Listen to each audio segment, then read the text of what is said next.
अस्सलामुअलैकुम। क्या हाल है आप सब लोगों का। उम्मीद करती हूँ सब खैरियत के साथ होंगे, खुश रहें, आबाद रहें अपनी ज़िंदगियों में। तो आज मैं बना रही हूँ पंजाब स्टाइल का पंजाबी कड़ी पकोड़ा। ठीक है, पहले मैंने बनाया था दही में, तो आप लोगों ने बहुत पसंद किया, उसके लिए आपका बहुत शुक्रिया। बस इसी तरह हमें पसंद करते रहा करें और कमेंट करते रहा करें हमारी डिशेस पे, तो इससे हम लोगों की हौसला अफजाई होती है। तो आज मैं पंजाबी स्टाइल की बना रही हूँ, तो इसका मेन इंग्रेडिएंट जो है वो है लस्सी। तो आज मैं लस्सी में बनाऊंगी कड़ी पकोड़ा। तो मेरे पास यहाँ पे पैकिंग मटेरियल में कड़ी लस्सी है, तो अगर आपके पास दूसरी लस्सी है तो वो तो वेल गुड, बहुत अच्छा है वो। तो अब वो लेंगे, मैं तकरीबन 1 लीटर लस्सी लूँगी। ठीक है, और उसमें तकरीबन मैं ½ लीटर पानी इस्तेमाल करूँगी। ठीक है, और 3 से 4 टेबल स्पून मैं इसमें बेसन ऐड करूँगी। और जो मिसाले इसके अंदर मैं इस्तेमाल करूँगी वो है हल्दी, पिसा हुआ धनिया और सुरख लाल मिर्च। ये यानी कि 4, एक लस्सी, 3 से 4 टेबल स्पून बेसन और ये मिसाले। मैंने अभी नमक इसके अंदर ऐड नहीं करूँगी, नमक मैं बाद में ऐड करूँगी। ये चीज़ें मैं पहले ग्राइंड कर लेती हूँ और उसके बाद बताती हूँ कि अगला प्रोसीजर क्या करना है। अब आगे बढ़ते हैं, तो हम पकोड़ों की तरफ जाते हैं। तो उसके लिए जो पकोड़े बनाने हैं उसके लिए मुझे बेसन चाहिए। ठीक है, और मैं पकोड़ों के लिए जो मैं यूज़ करूँगी इंग्रेडिएंट, उनमें आलू है। मैंने एक अदद आलू इस तरीके से चॉप कर लिया है। मेरे पास बंद गोभी है, उसको ऐसे मैंने कर लिया है। या अदरक लहसुन है, ये मैं कड़ी में यानी कि कड़ी में ऐड करूँगी, तो बताऊँगी किस तरह ऐड करना है। यहाँ मेरे पास सब्ज़ धनिया और मिर्च है। यहाँ मेरे पास प्याज हैं। ठीक है, ½ प्याज मैं पकोड़ों में ऐड करूँगी और ½ प्याज मैं तड़के के लिए ऐड करूँगी। और जो तड़के में मैं मसाले यूज़ करूँगी वो हैं राई दाना मेरे पास है यहाँ पे। ठीक है, राई दाना, ज़ीरा, मोटी 2 कश्मीरी मिर्च है मेरे पास, यहाँ मेथी दाना है और यहाँ मेरे पास कड़ी पत्ता है। ये चीज़ें मैं किस में ऐड करूँगी, तड़के में। ठीक है, तो जो पकोड़ों में मैंने मसाले ऐड करने हैं, पकोड़ों में मैंने नमक लिया है ½ टेबल स्पून, दड़ा मिर्च मैंने ½ टेबल स्पून ली है, ज़ीरा लिया ½ टेबल स्पून और ये साबुत धनिया लिया है। और मेरे पास साथ यहाँ पे मेथी भी है कसूरी, वो भी इसके अंदर ऐड करूँगी। तो सबसे पहले जो मैं काम करूँगी वो है लस्सी। ठीक है, मैं एक जग लेती हूँ, ब्लेंडर जग जो आपके पास जो भी अवेलेबल हो। ठीक है, उसमें मैं क्या करूँगी कि सबसे पहले मैं उसमें लस्सी ऐड करूँगी। ठीक है, 1 लीटर तकरीबन। ब्लेंडर में इतनी जगह नहीं है तो मैं क्या करूँगी, 1 लीटर सिर्फ लस्सी शामिल करूँगी और थोड़ा बाकी पानी शामिल करूँगी। यानी कि ½ लीटर से कम मैंने इसमें लस्सी डाली है और बाकी मैं इसमें पानी डालूँगी। और 4 टेबल स्पून मैं इसमें क्या करूँगी, बेसन ऐड कर दूँगी। 1 2 3 एंड 4। ठीक है, और बाकी ये जो मिसाले हैं मेरे पास, सुरख लाल मिर्च, धनिया और हल्दी, ये भी इसके अंदर ऐड कर दूंगी ऐसे ही। और अब इसके बाद मैं इसमें थोड़ा सा पानी शामिल करूंगी। ठीक है, थोड़ा सा और पानी इसमें मैं शामिल करूंगी। बस हम इसको अच्छे तरीके से ब्लेंड कर लेती हूँ ताकि किसी किस्म की कोई भी गुठली ना रहे, क्योंकि हमने मिक्सर उसमें डालना है, तो बेसन की किसी किस्म की या लस्सी की कोई गुठली नहीं रहनी चाहिए। तो ये ब्लेंड करते हैं, फिर उसके बाद बताती हूँ कि हमने करना क्या है। तो यहाँ मैंने इसको ग्राइंड कर लिया है। ठीक है, इस तरीके से ये मुकम्मल हो चुका है, यानी कि किसी किस्म का कोई लम्स नहीं है, ना बेसन का ना ही मिसालों का। तो अब मैं इसमें थोड़ा सा और पानी शामिल करूँगी। ठीक है, तो ये तकरीबन हमारा तैयार है मिक्सचर। तो तब तक मैं अब क्या करती हूँ कि एक पैन लेती हूँ और उसमें मैं ये बनाना स्टार्ट करती हूँ। तो मैंने यहाँ पे एक पैन ले लिया है। ठीक है, उसमें मैं थोड़ा सा ऑयल इस्तेमाल करूँगी, तकरीबन 1 से 2 टेबल स्पून।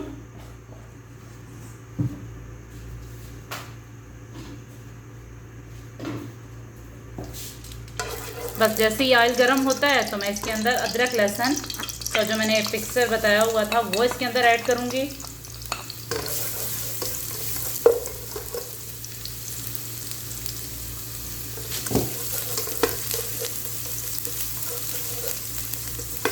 बस मैं इसको थोड़ा सा साथे करूँगी और जैसे ही इसकी खुशबू आना स्टार्ट होगी तो मैं क्या करूँगी, जो मिक्सचर मैंने बनाया हुआ था कड़ी वाला वो इसके अंदर शामिल कर दूँगी।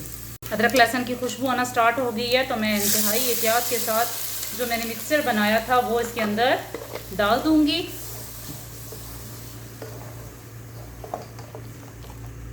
और जो बाकी का पानी था तकरीबन 1 लीटर, वो मैं इसके अंदर ऐड कर दूँगी इस तरह।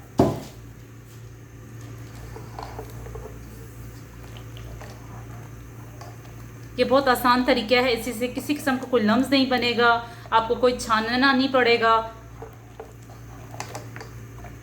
सारी चीज़ें अच्छे तरीके से इसमें ब्लेंड हो गई हैं।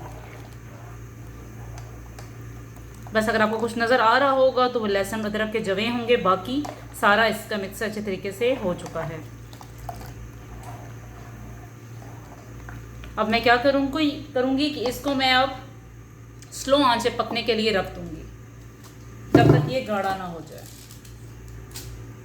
तो मैंने वो मिक्सर जो बनाया हुआ था कड़ी का, वो मैंने स्लो आंच पे पकने के लिए रख दिया है। तकरीबन उसमें 1 लीटर से थोड़ी सी कम थी लस्सी मेरे पास। 2 लीटर मैंने उसके अंदर पानी ऐड किया था और 4 टेबलस्पून मैंने उसके अंदर बेसन ऐड किया था। और बाकी जो मिसाले मैंने आपको बताए थे कि 1 टेबलस्पून सुरख मिर्च, 1 टेबलस्पून हल्दी थी और पिसा हुआ धनिया था। ये सब चीज़ें मैं इस तरीके से ब्लेंड कर ली थी और उसको मैंने पैन में डाल के रख दी है। अब स्लो आंच पे वो 15 से 20 मिनट तक अच्छे तरीके से कुक होती रहेगी और तब तक वो गाढ़ी भी हो जाएगी। तो तब तक हम क्या करते हैं कि पकौड़ों का मिसाला बनाते हैं। तो मेरे पास जो सब्ज़ी है, पहले है मेरे पास बंद गोभी, वो इसके अंदर मैं डालूँगी ऐसे, ठीक है। प्याज है मेरे पास, प्याज मैं थोड़े ऐड करूँगी क्योंकि मैंने बाकी के उसके अंदर ऐड करने हैं तड़के में। यहाँ मेरे पास आलू हैं, आलू ऐड करूँगी, ठीक है। और यहाँ मेरे पास धनिया और सब्ज़ मिर्च है, वो इसके अंदर ऐड करूँगी ऐसे। और जितने ये मिसाले हैं मैं वो इसके अंदर डाल दूंगी। अभी मैंने उस कड़ी के अंदर नमक नहीं ऐड किया, तो नमक मैं सबसे एंड पे ऐड करूंगी जब तक वो गाढ़ी हो जाएगी।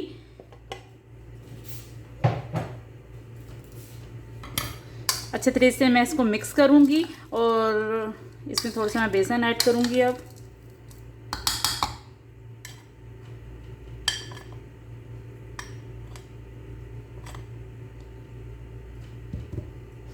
इसको अच्छे तरीके से मिक्स करेंगी मैं अब।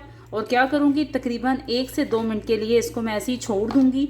अगर जितना आलू ने और प्याज ने पानी छोड़ना है वो छोड़ देगा, और उसके बाद मैं इसमें पानी शामिल करके इसका अच्छा सा बैटर बना दूँगी और फिर पकोड़े बनाना हम स्टार्ट करते हैं। तरीके से पानी के साथ मैं मिक्स कर लूँगी।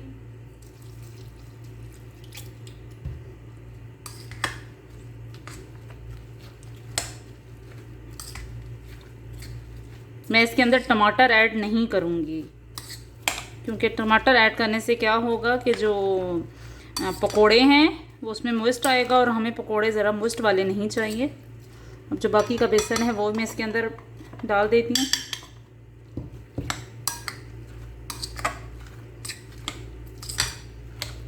आप चाहें तो इसमें थोड़ा सा बेकिंग सोडा डाल सकते हैं।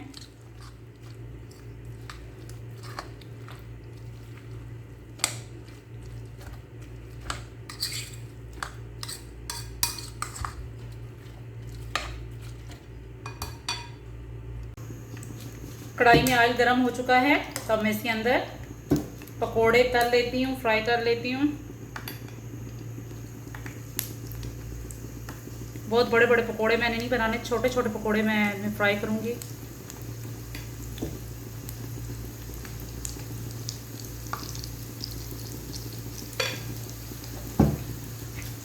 और ना ही हमने इसके बहुत गोल्डन ब्राउन करने हैं पकोड़े, बस मैं इसकी दोनों साइड ऐसे ही गोल्डन ब्राउन करूँगी। और जैसे ये फ्राई होती जाएंगी तब तक हमारा वो कड़ी भी गाढ़ी हो चुकी है और सारे पकोड़े अब मैं उसके अंदर डाल दूँगी। बस जैसे ये कुक होते जा रहे हैं तो मैं इनकी साइड चेंज करती हूँ और साथ इनको उतार देती हूँ, क्योंकि मैंने इनको गोल्डन ब्राउन नहीं करना, बस हल्का हल्का इनको मैंने करना है। इनका कलर अच्छा होना चाहिए।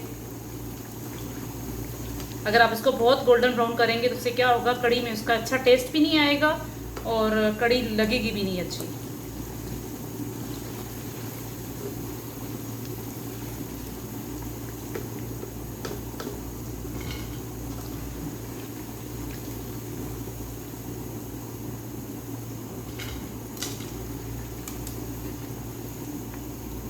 मैंने इसका चूल्हा बंद कर दिया है, तकरीबन ये गाढ़ी हो चुकी है, मुझे इतनी ही इसकी फॉर्म चाहिए थी।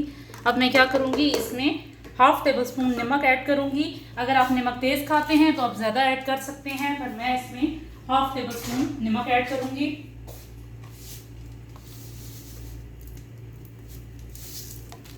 और इसको अच्छे तरीके से मिक्स कर दूँगी। अब पकोड़े मेरे सारे फ्राई हो चुके हैं। अब मैं पकोड़े इसके अंदर डाल देती हूँ।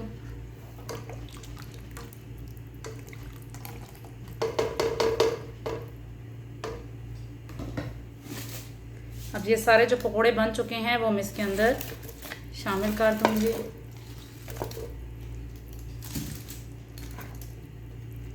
क्योंकि पकोड़े डालने से भी क्या होगा कि ये और ज़्यादा गाढ़ी हो जाएगी ठंडी होने पे भी। अब मैं इसका तड़का तैयार करते हैं। तो मैंने यहाँ पे पैन लिया है, उसके अंदर मैंने तकरीबन जो वही कुकिंग ऑयल था पकोड़ों जिसमें फ्राई किए थे, उसमें मैंने तकरीबन हाफ कप से कम है वो इसके अंदर ऐड किया है। अब मैं क्या करूँगी, जो प्याज है मेरे पास,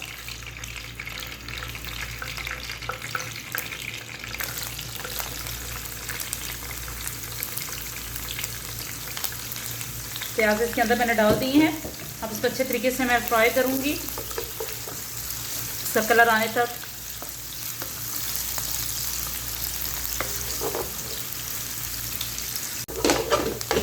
प्याज अच्छे तरीके से फ्राई हो रहे हैं तो मैं क्या करूँगी, करी पत्ता और ये ज़ीरा, राई दाना और मेथी दाना और मोटी 2 मिर्च वो मैं इसके अंदर डाल दूँगी।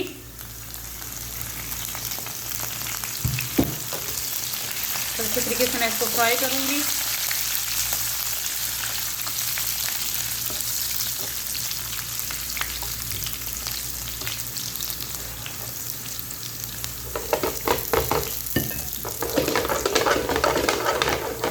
अच्छे तरीके से मैं इसका तड़का तैयार कर रही हूँ।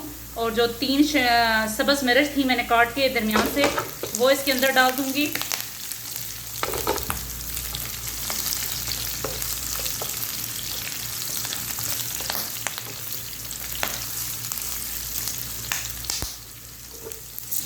अब ये हो चुका है तो मैं क्या करूँगी कि ये फ़ौरन जो पड़ा हुआ है हमारा उसके अंदर डाल दूँगी। अब जो मेरा ये बन चुका है तड़का, मैं सारा इसके अंदर शामिल कर दूंगी ऐसे।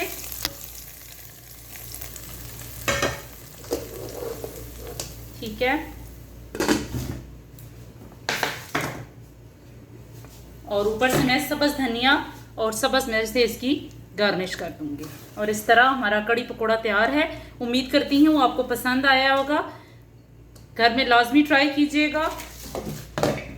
दुआओं में याद रखिएगा। अल्लाह हाफिज़।